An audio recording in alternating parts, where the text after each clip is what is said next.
Good morning everybody, welcome back to another Leeds United daily video. I just want to say thank you so much for everybody who's been recently subscribing and welcome to the channel.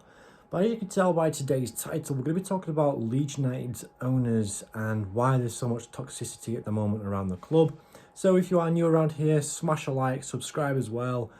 So, my honest opinion about the board. Obviously there's been a lot of controversy around the Leeds United owners, especially Radrizzani and Victor Orta. And there's a lot of opinions basing on that the owners didn't spend enough money in the August window. Personally, I don't agree. I feel like I think when it comes to Leeds United fans, we expect way too much, and we expect the club to be on the constant rise. And obviously everybody, when supporting a football team, everybody wants their club to do well. But if you look when Radrizzani took over, I think it was back in 2016 or 2017, when Leeds United was pretty much in disarray, when we had Massimo Cellino as the owner, who was literally going through managers left, right and centre. And one of the managers as well is Christensen. I don't know if you remember him, but Christensen was, I think he was a good manager. I think that was after when Gary Monk was in charge. But anyways, Radrizzani took over when Leeds United was in disarray, and he invested millions into the club, making like the Thorpe Arch a lot better. He managed to get Marcelo Bielsa into the club. He invested his time into the youth. He brought in Victor Orta. He brought in Angus Kinnear. I know people have his opinion on that guy. But I'm just trying to say, it's like a lot of Leeds United fans are in constant denial. That's just my opinion. A lot of Leeds United fans are in constant denial. And I don't agree with everything that the board has done, but I'm very grateful and very happy on where we are at the moment. Yes, we are sat in 15th place, 2 points above the relegation zone. But if in a sense, if it wasn't for a slow business model from Radrizzani, Leeds United wouldn't be in the position that we are in now.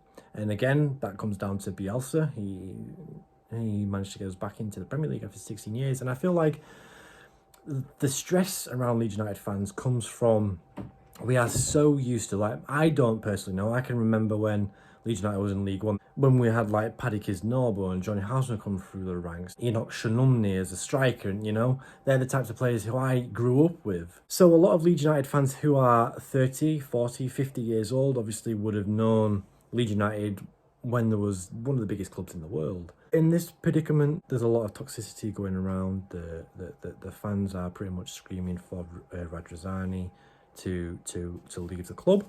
And I think that is, I feel like maybe for the Leeds long-term plans, I feel like it would be the perfect option, because obviously Leeds United are going to be probably taken over this summer by the 49ers, the 6th richest club in the Premier League. Am I the board in or am I the board out? With how Leeds United are performing at the moment, we could have done a little bit better. We could have invested a little bit better within the transfer window, the summer transfer window.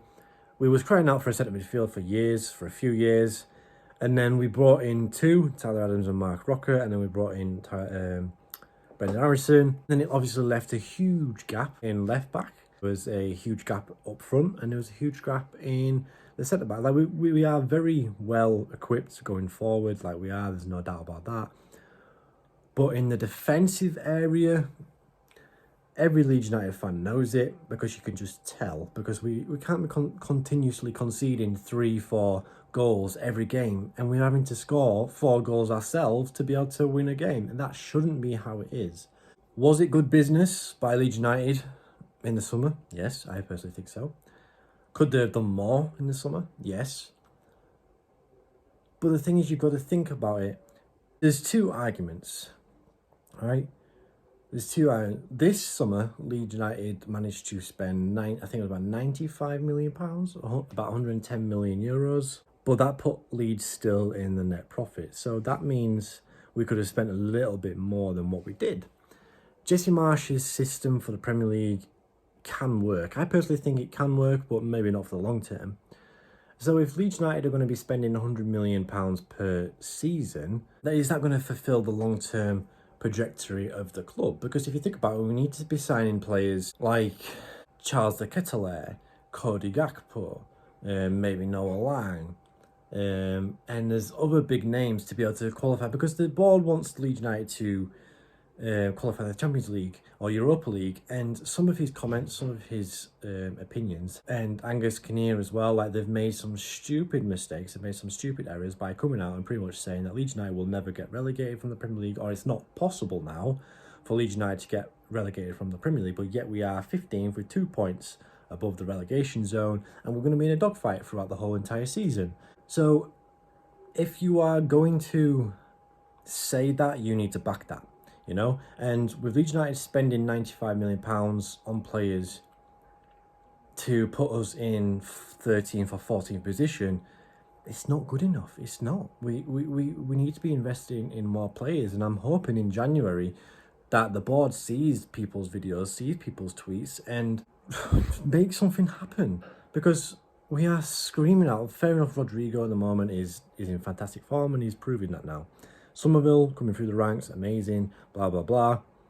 But we need to invest massively. And so my opinion on the matter is that I think that the board are doing well. I feel like the board have done well for the club. They could have done business in a different way. They could have done things in a different manner to be able to speed up the process. But at the same time, I feel like Radrizzani bought the club to sell the club. Like, he only bought it for a couple of £100 million. Now the club's worth £500 million, you know? So he's always been one to build up a business and sell on. So I don't personally feel like that was the right decision. He got us where we wanted to be, and that's great. We're back in the Premier League after 16 years. But now I feel like it's time for Radrizzani to move on. Let the 49ers take over. Let them back Jesse Marsch. But anyway, guys, this is just a quick video on the board and my opinion. So if you do have a different opinion to me, comment down below and I'll respond to you. And I'll see you in the next one. Peace.